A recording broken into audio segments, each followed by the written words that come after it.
be having a ton of new conversations with people, but they're not getting into active scripts.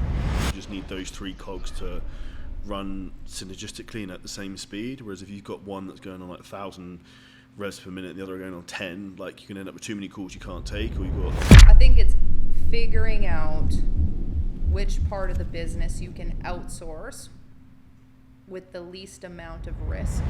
You look through enough conversations, there's going to be something someone's dropped the ball with, and in some respects you have to expect that with the amount of volume you have, there's going to be some problems. Welcome to another episode of the podcast. Today we have got episode 2, Natasha Storm from TVAC, and we're going to go through how to optimize your call setting team, how to manage them, and what that looks like in terms of building a 6-figure monthly fitness business. So if you haven't already, make sure you listen to part 1 of this, otherwise there won't be a lot of context. Thank you again for your time on this, Natasha. One of the most biggest mistakes I think people make when they're managing their call setting team is they don't actually communicate them enough, and they don't, quite frankly, have a fucking clue what's going on. What would you say is the best process or protocol you found for managing setters in that respect? Yep. So I think if you are listening to this, and there's 2 parts to it. If you're listening to this and it is only you are the one who is taking all the phone calls, I think being in daily contact with your setters is critical, especially in the beginning. And when I say beginning, I'm going to say first 4 to 6 months of bringing them into your business. So that is morning cadence when they check in, having that clear start time, 8 a.m. in the morning, they check in, we send their start of day, you are active, you respond, because you need to make sure that they're checking in. Nobody's supervising them, that needs to be you at this point. So beginning of the day, active feedback, the ability probably in the first 30 to 60 days, you're going to be coaching a lot. Hey, change this, say that. They're going to be asking you different questions based on who you can work with, if this person has injuries, can they come into your program, things that they're just not going to know because they're not you until they get up to speed inside that position. So I would say daily cadence. When you get to a place where you have a phone closer maybe and you outsource it, having that phone closer come in and be part of that daily communication cadence. I think the more active you are with your team, the better results you're going to get. And I think that as you're hiring this person, don't look at them as an independent part of the business. Instead, look at them as this is part of the team and this is one department. And then we have our coaches and then we have whoever else, and just fully integrate them into the team for daily communication. I think the way I explain it to people is you have 3 cogs of building a fitness business. You have lead generation, call setters, or content. You have sales, a closer, and then fulfillment, the coaching team. And you just need those 3 cogs to run synergistically and at the same speed. Whereas if you've got one that's going on like 1,000 revs per minute and the other are going on 10, like you can end up with too many calls you can't take, or which would be a good problem, and you've got too many clients you can't take, or where most people are is they don't have enough like leads coming in, enough calls coming in is the big issue I see. Yeah. Do you get your setters to fill in like end of day reports and reporting, and like what sort of KPIs and data and like metric would you be looking at for that type of stuff? Yeah, 100%. So we have a tracker, and you're going to have like your start of day KPIs. So that's going to be how many outbound conversations are you having? How many active scripts are you looking to get into? So for us, active scripts is we are guiding the conversation towards setting up a sales call. How many calls that were booked, and then any conversion. So any new cash sales, did we enroll any new clients into the business? So that would be start of day. Shift begins 8 o'clock in the morning, 7, whatever it is. Here's my goals for the day. This is what I'm going to work on. Filling in a tracker throughout the day.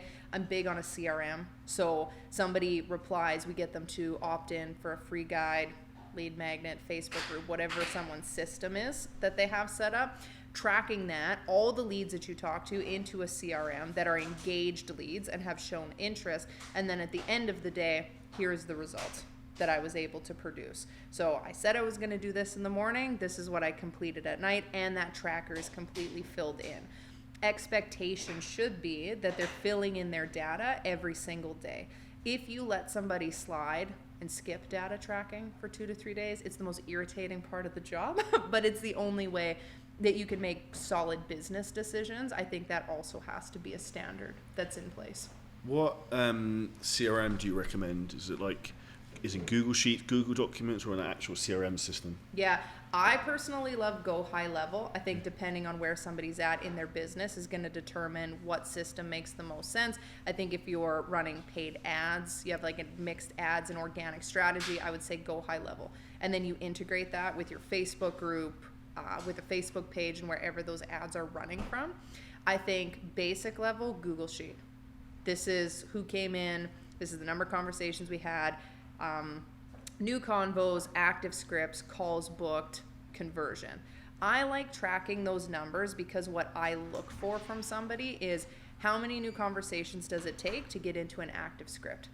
When I'm in an active script, how many scripts am I in that convert to a call link being sent? And then out of all the call links that we send, how many of them are turning into a booked call?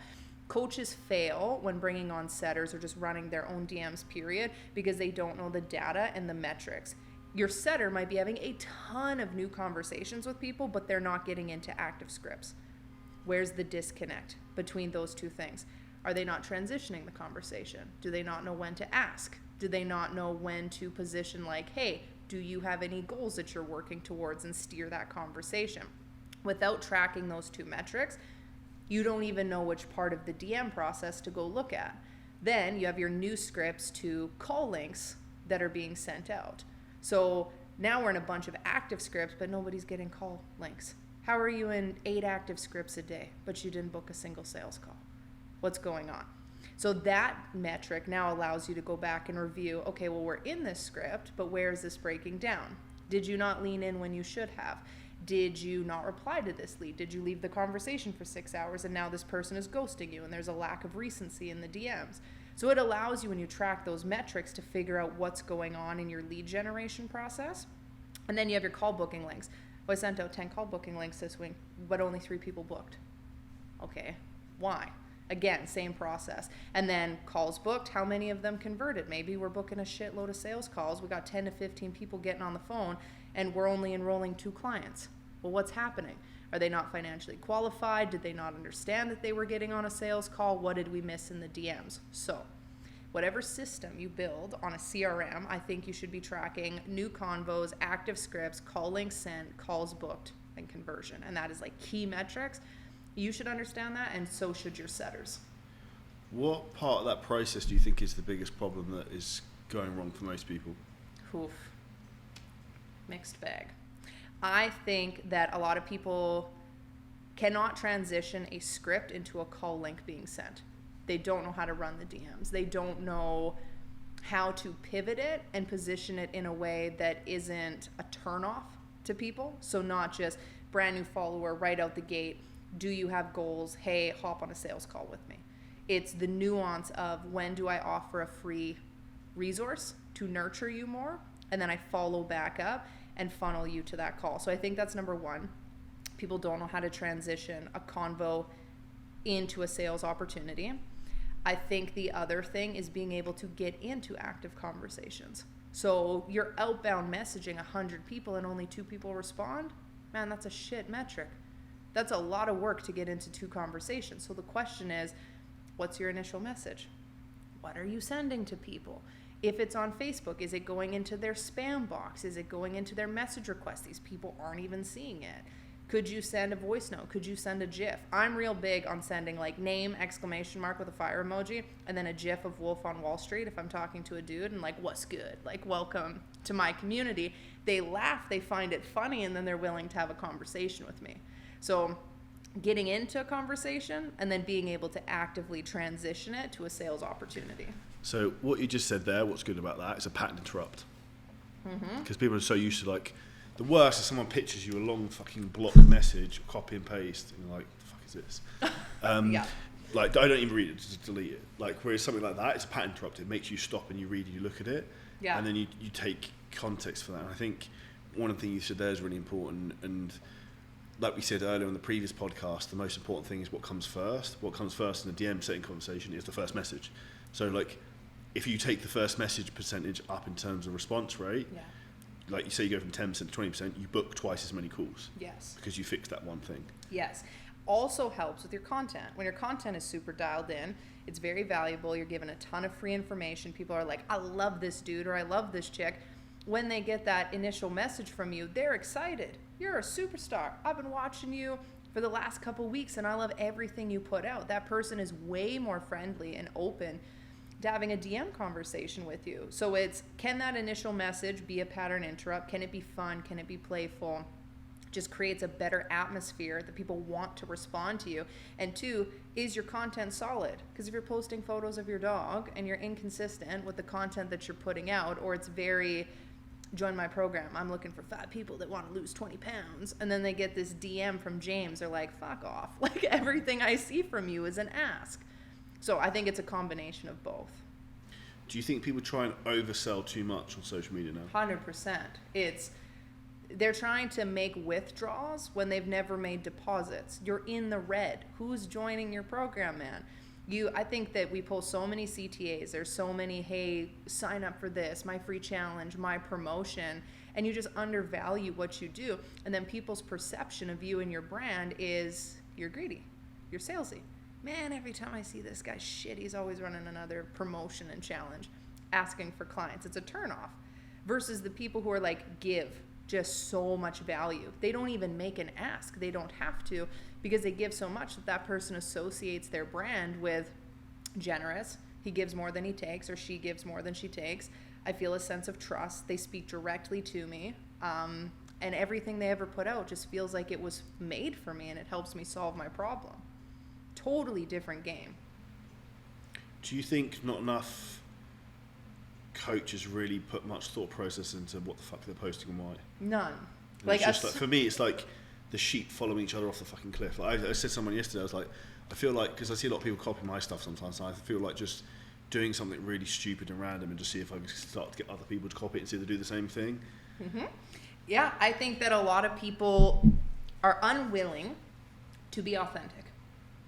I don't think it's that they can't be. I think that they are unwilling, because it is so much easier for me to see something that you did that worked, that you took risk to create, that was polarizing or out there or creative. And if I just go copy you because you're successful, or I perceive you to be successful, then it must work for me. But it's inauthentic to that person. People create impressions of us based on what we put out. And like I said, that like brand awareness. If you're doing something that is not congruent with any of your other messaging, and all of a sudden you're wearing wigs and you're dancing around and you're doing all this stupid shit, and everybody in your audience has this perception of you as being flowy and loving and playful, like if you're a woman, you know, just like very feminine. Very feminine. Or you swing to the opposite end where somebody's like very no bullshit, hey, this is what's happening, and you go start copying other people's content. Man, we can feel that. You know when someone's full of shit. So I don't think people put a lot of thought into it. I think they go and they copy other people's stuff because it worked for them, but they don't analyze, why did it work? Well, it worked because the first 3 seconds were super engaging, and it was a pattern interrupt, and it jarred somebody out of that zombie state of scrolling on TikTok. So that's number 1, why it worked. Number 2, it made the person feel something. Made them laugh, it made them smile, it created a sense of hope, it inspired them.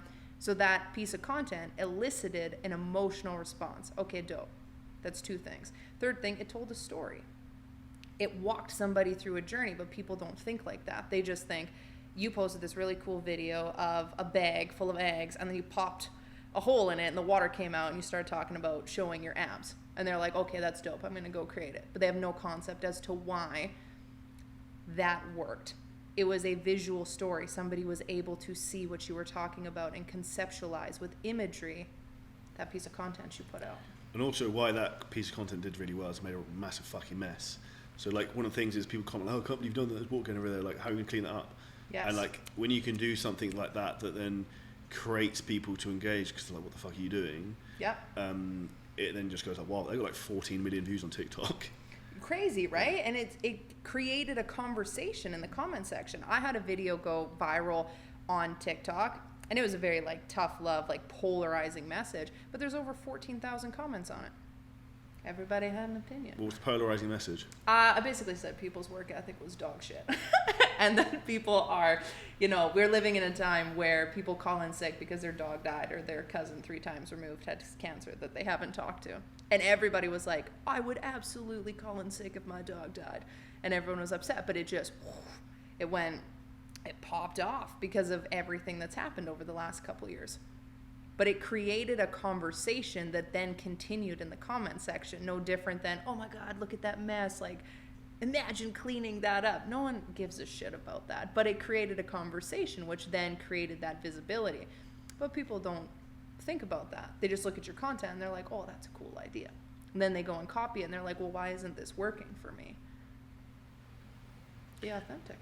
How do you have like a feedback loop constructively with the call setters and like knowing what content they say is working the best? Do you have like that systematized in any way? Yeah, so we do weekly reports that we send our clients, and in that report it's like, here's all the calls that were booked and this is the themes that we're noticing in the DMs. So common pain point, everybody keeps saying that they want to lose weight.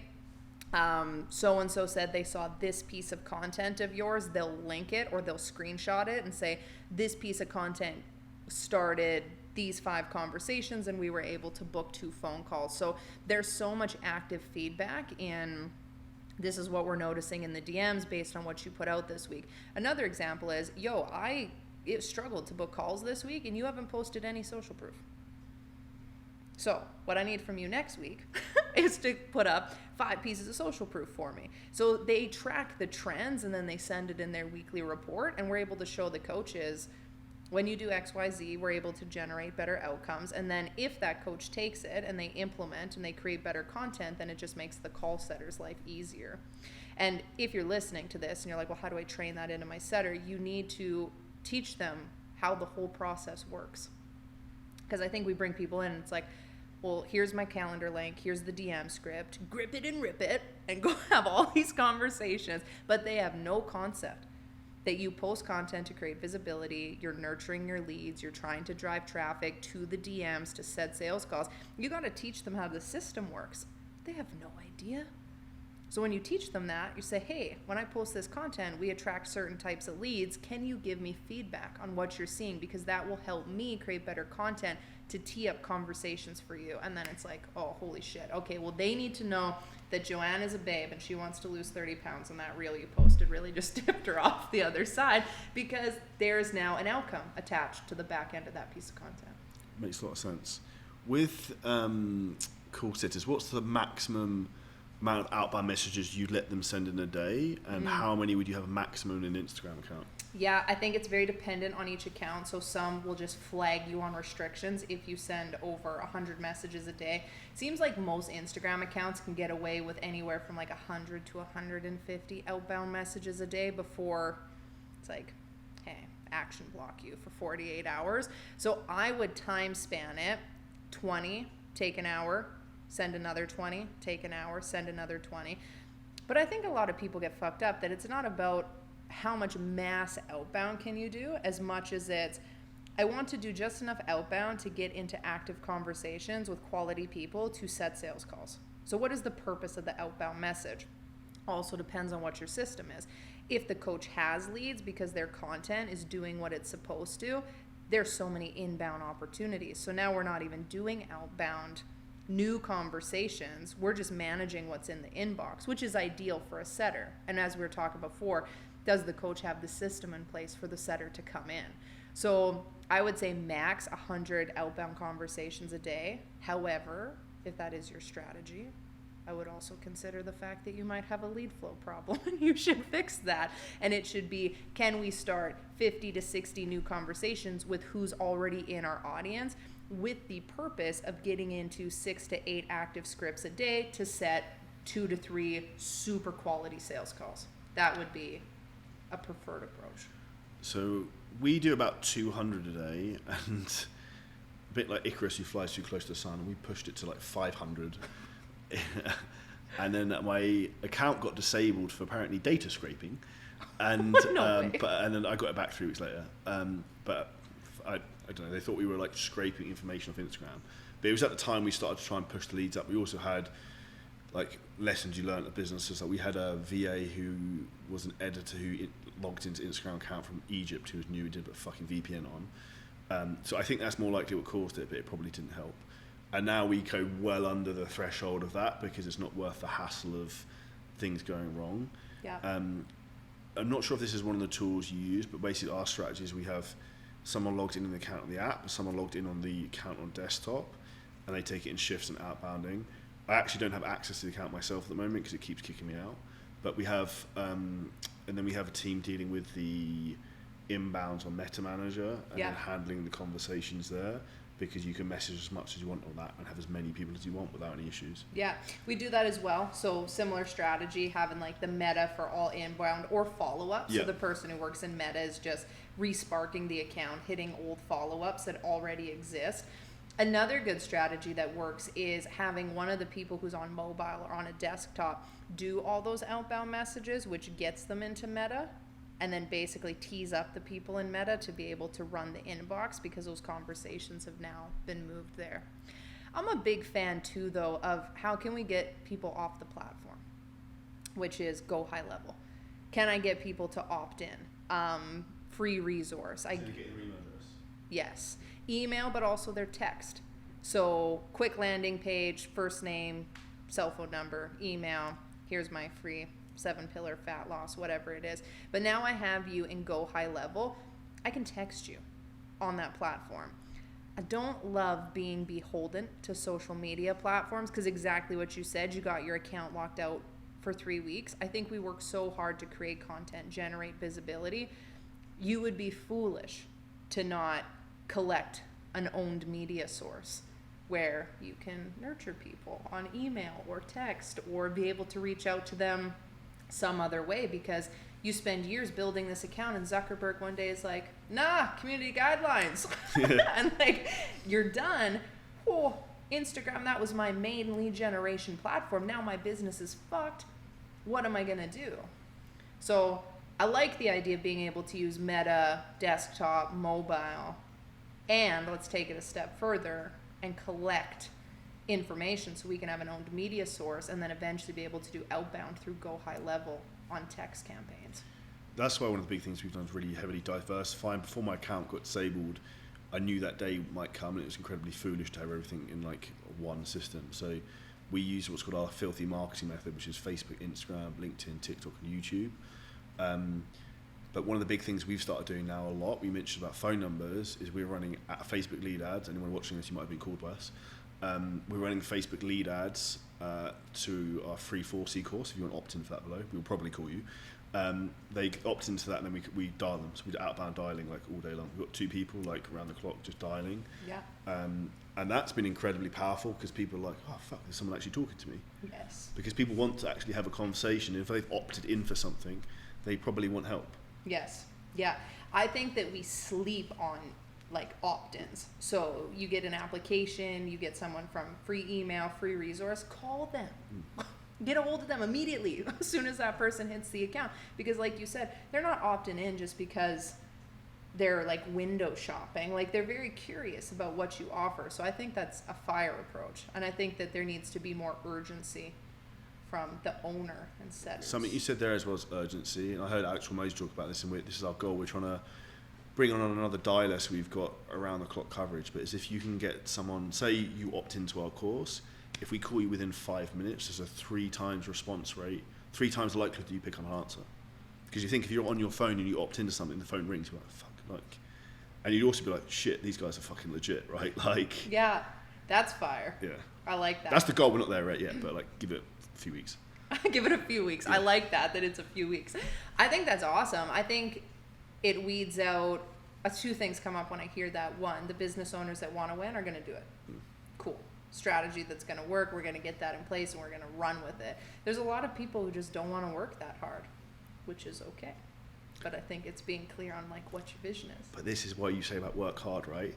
I'm inherently very fucking lazy. And what we said on the other podcast is that having call setters and teams is high leverage. Yes. So I don't actually do the dialing. I don't do anything. I find the dialer, set up the system, or tell someone to set up the system, show them what I want. Like yesterday, made the calendars in terms of schedule of like This is how the dialer needs to run stuff. This is what you need to do. Off you go. But there's a standard there, which is the standard is the company is going to work hard and we are going to produce a specific outcome. You might be lazy, but you're not like. But my lazy versus other people's lazy is different. Like, exactly. Standards.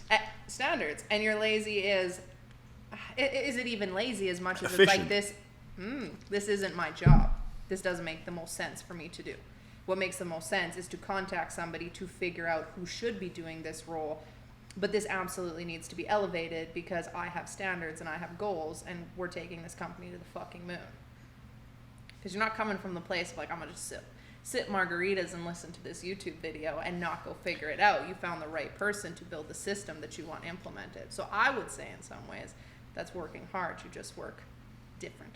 It's funny you say that. Just made me think we're in Vegas in this Airbnb that I got with a swimming pool. I've been here for 7 weeks. I've been in the pool once on the 4th of July because all the time I've just been like fucking on calls or podcasts or whatever.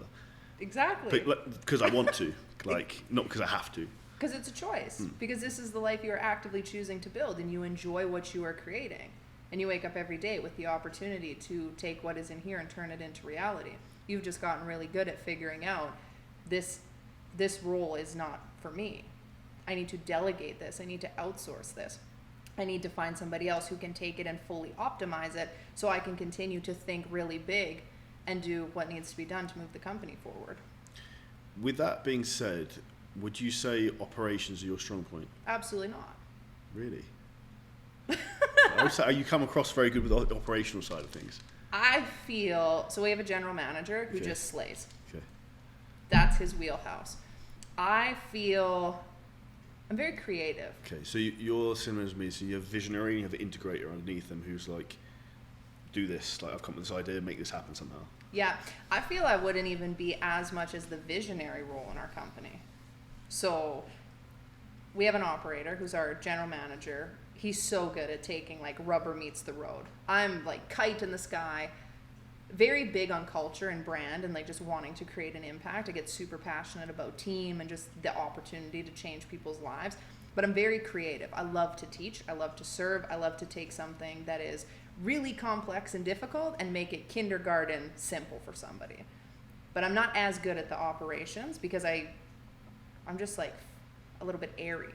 I just want to create and then I don't get shit completed. So we have a general manager who does that and he's very operational. So I just get to take my brain out of that part of the business and go to him and say, this is what I want to do. This is the vision that I see. And he's like, okay, dope. This is who we need in these roles and the systems we have in place. I have a business partner who is way more visionary than I am. If you asked him like the vision of where we'll be in 5 years, he thinks way bigger picture than me. I'm just the person who got really good at setting and got really good at the creative part. So was the practitioner of what we did and then was so deep in the weeds for so long, learning content, marketing, lead gen, hiring, that's my wheelhouse. And then my business partner is like, okay, this is how we take what she wants to do. Because I want to supply jobs to over 15,000 people in Central America. I can assure you that I do not have the operational capacity to figure out how to do that. But our GM does. And my business partner is like, okay, dope, but this is what we need to create in order for the company to facilitate that vision. So I feel like I kind of float somewhere in the middle, but my strength is teaching. Teaching students, teaching clients, training the team. But I train the team on exactly what I said. It's like, here's the marketing, here's how you call people in. This is what you need to do from like an offer creation standpoint to truly serve our customer. So what I teach the team isn't operations, it's how do we make the product better?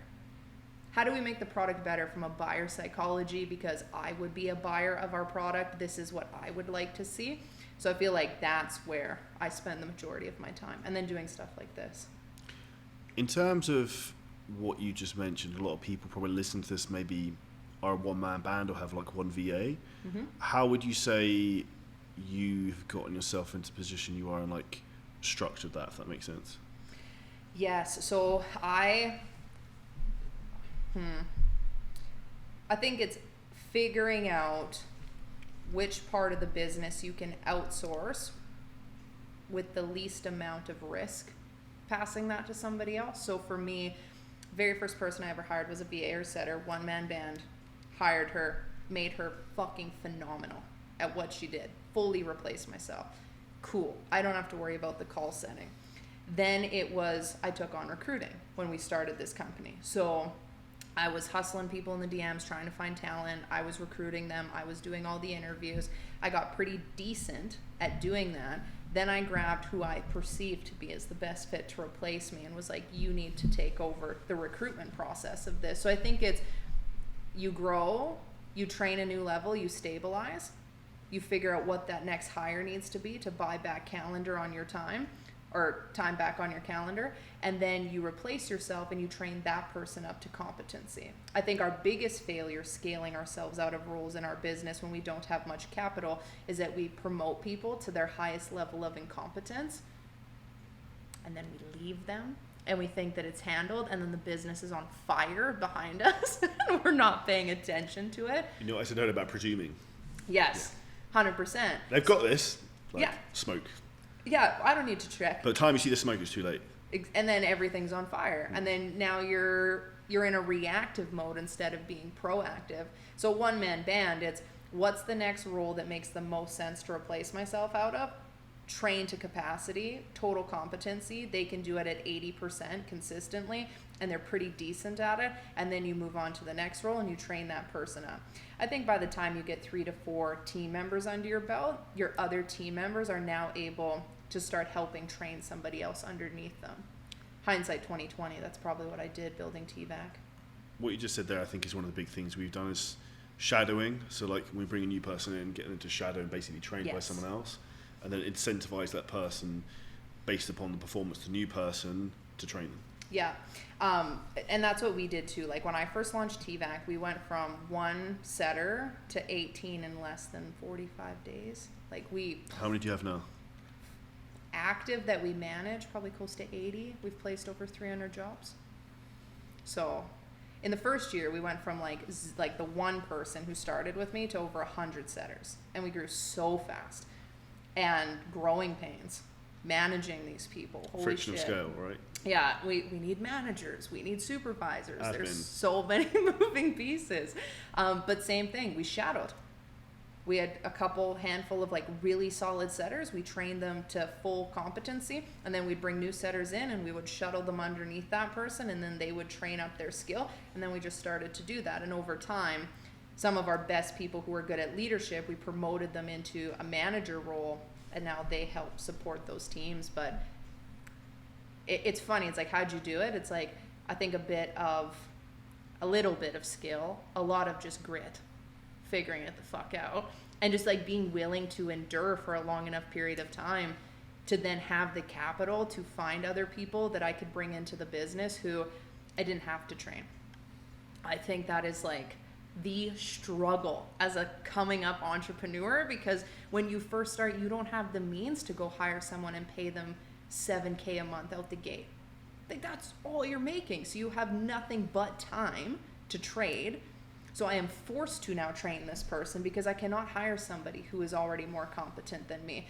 And if you can like suffer through that from like 0 to I think like 30, 40, 50K a month, and then at 50K a month, you can start pulling in some different pieces who are already skilled to replace you out of roles, you jump 50 to 100 so fast. That's what happened to me. I blew up from 50, 150 onwards, like really, really quick. Yeah. Probably because you grabbed the right people and you didn't have to train them. It's like I brought you in already ready to go. I just had to get you up to speed on our culture and our vision. And it's almost more of a snowball effect, because the more team members I brought in, the longer some people have been there, they would then train the new people, and then the standard just kept going higher and higher and higher. And now at the game of trying to employ people who are smarter than me at things, like we're joking about putting this podcast stuff together, like you at some point you just need to focus on, like you said, the wheelhouse of what you do. Yes. And then not get pulled into other things. It's very easy, I think, as an entrepreneur, anyone listening to this, is like shiny object syndrome, getting lured into like thing and being a busy fool, because it's very easy. If I go looking for a problem, I can always find one. And with call setting, there's always that, right? Like you look through enough conversations, there's going to be something someone's dropped the ball with. And in some respects, you have to expect that with the amount of volume you have, there's going to be some problems. Yeah, absolutely. I also think that we shoot ourselves in the foot because when you truly hire somebody who's more competent than you, you have to let them do their job. And not have an ego, right? Yes, and we have so many bad habits. We're the firefighter. We've done everything in the business. We've trained every person, but now you have this competent role, and you almost want to step in and do their job because you've just conditioned yourself to operate at such a high output and capacity for so long that you don't know how to be like, oh, okay, finances isn't my problem, or being the head coach isn't my problem. That's somebody else's. When I hired our general manager, it took me like 6 months to get out of his way because I would catch things. And it wasn't that he wasn't doing a good job. He was absolutely incredible. But I was like, oh, well, let me jump back in because I was so used to leading the team. It took me 6 months to get out of his way. And then when we finally did, the whole team just popped off because then you become the bottleneck when you start hiring people who are more competent than you. I also think a lot of people won't do it because they're scared, if I hire someone who's more competent than me, then what's my role now in the business? Because a lot of us build a business based on lack. Oh, I want to feel good enough. I want to feel worthy. If I can do this and make money, then I feel significant and successful. When you start bringing in people who are way better than you, you feel inferior. And I think that's a block that people go through. That we don't want to feel less than. What if you come in and I feel inadequate in my own business? So then we hire projects and then we try to fix them up and then our businesses get stuck, but that's not what scales. 100%. What would be your final piece of advice for anyone when it comes to call setters, managing them, training them, like the number one most important thing they do?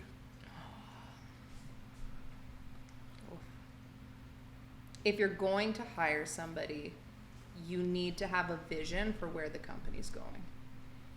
I know it sounds super sexy to get out of the DMs and get someone to book phone calls, but like if you want a competent person who is highly competitive and is hungry, and you are not going to burn and churn through that talent in like 4 to 6 months and just start over constantly, you have to be clear on what you're doing.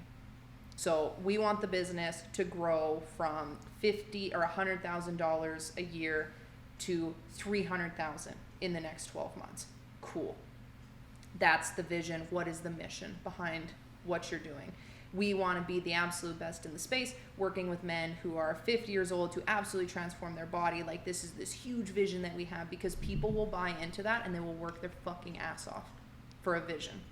And I think people don't want to commit to that level of vision because it's scary, but man, that's what gets team to stay, or you're just going to be pissed off and frustrated constantly churning through setters because it's such a high churn role. 100%. That was very solid advice. Thank you again for your time. For anyone who hasn't watched the first episode, part of this, make sure you go and watch that.